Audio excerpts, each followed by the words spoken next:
we didn't know how to get that company off the ground. And it was a struggle, right? How the hell do you do this, right? Neither one of us had really. Funding. Yeah. Right. So we went and did the obvious thing. We talked to banks. You guys ever done that? Yeah. Hey, we're doing a startup. We'd like to borrow some money.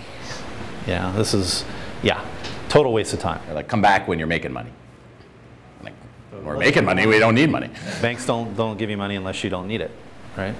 So, we didn't know a single angel investor.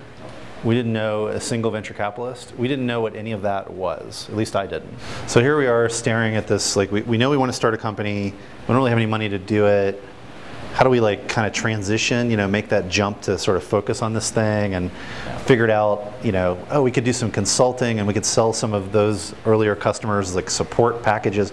Literally, I was stringing cables in Hannibal, Missouri, to get money to start this company. It was like, oh, we'll do anything to sort of move the needle to sort of start to work on this new product, which was essentially the same thing, dispatch software in Windows that we would sell to other people.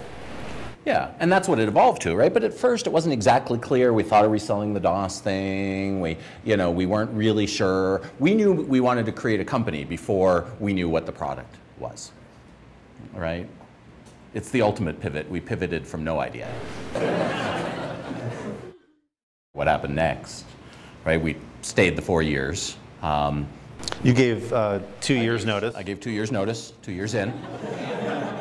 And it's an interesting story because I wound up going back to Zoll. It was obviously a fantastic outcome, for us. We met lots of great people. It was certainly tough for me, you two, right, adjusting to life as working for an acquirer, working for a publicly traded company. And I knew a year in, that it wasn't going to work. And 2 years in, as David said, I gave 2 years notice.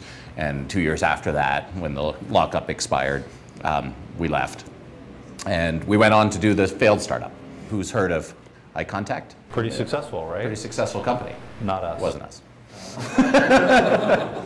We sold them the domain name when we failed to Riot Alice and the current Eye Contact. And that's the most, as David says, that's the most money we ever made in that company, by far.